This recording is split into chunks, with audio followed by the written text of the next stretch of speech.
It's not always His people, and yet it is. All souls are mine, saith the Lord, but the soul that sinneth shall perish. But God does not wish that any should perish, but that all should have everlasting life. Having a desire for God. So the prophet Jeremiah came and he prophesied that God's going to raise up a king. His name was Cyrus. And he put within his heart a desire to rebuild God's house. Now Nebuchadnezzar had since lost the kingdom to Cyrus.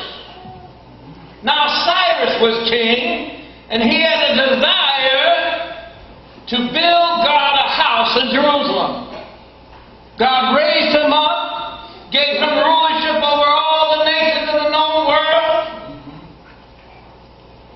And so all the things that King Nebuchadnezzar had taken out of the temple, all of the gold and all of the silver, all of the brass, and all the things that David had prepared for, that Solomon had placed in the temple, the brazen altar, all the golden ornaments and statues, and everything that was taken away, the cups and the spoons, and everything of silver and of gold that King Nebuchadnezzar took to Babylon. Cyrus, king of Persia, took all these things and restored it unto them.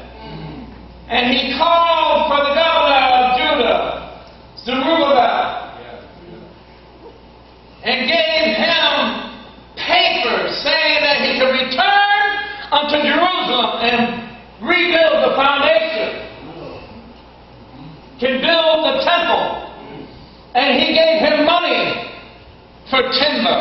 He gave him money, gold and silver for offerings and to help rebuild the temple of God that his predecessor had torn down because he had a desire for God.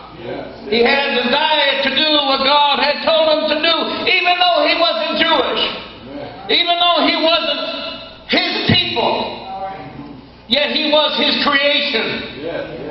For God made every man equal in his sight. Having a desire for God.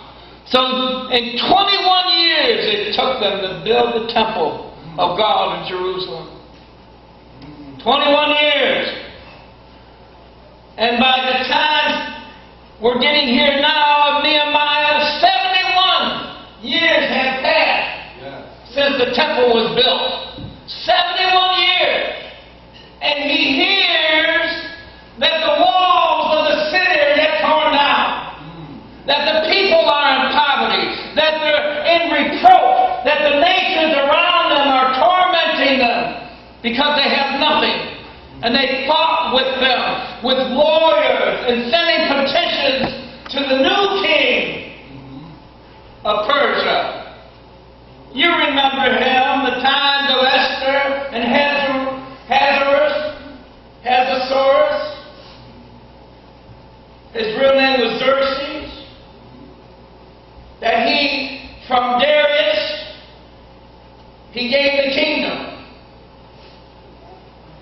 And there was trouble. You remember Haman and Mordecai and the trouble they caused all throughout? Well, Israel, Jerusalem, had the same trouble. And they were in affliction. And they were in poverty. And how would you feel about having a temple, but you sleep outside? Your city has no walls. Your house has no front door.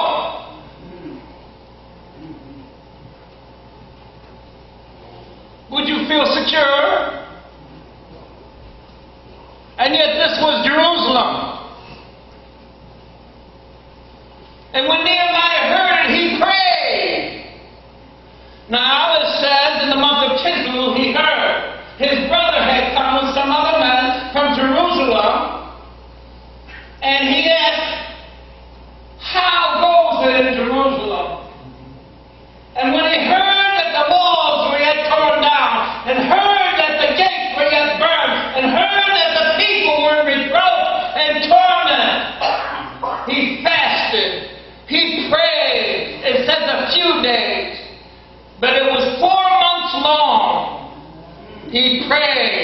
and he fasted, and he asked God to have mercy on his people.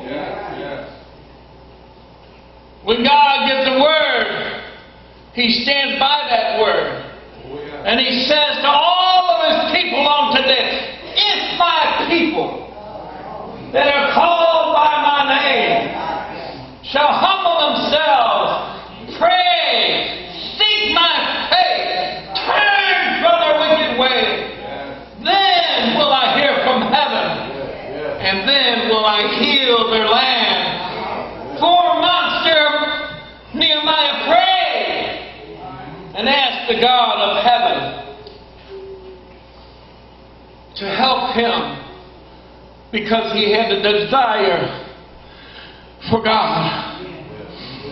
And God gave him strength to go before King Artaxerxes, who ruled after King Xerxes. And he gave him gold and silver and much wealth, and sent him away for an appointed time. And when he got there and he saw the walls were broken down, and heard the complaints of all the neighbors, Palestine and Arabs and Syrians, all of his neighbors didn't want Israel back, because they feared the God of Israel. And they hated his people, because God had blessed them above all the people on the face of the earth. And when God's people serve him as their one true and living God, God shall raise them up and make an example of him and show them this is how God treats his servants. This is how God treats his people. He will bless you above all on the face of the earth, and no man shall be able to stand against you every day of your life. When you have a desire for God.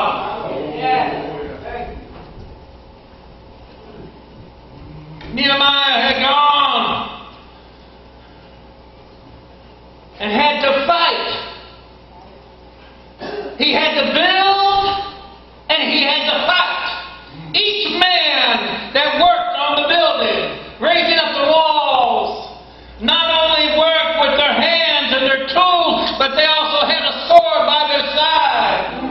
Because it's not easy doing the work of the Lord.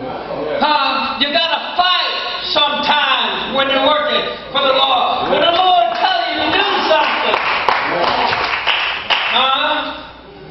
you can't expect to go into the enemy's territory and get in a fight with him and not get hit.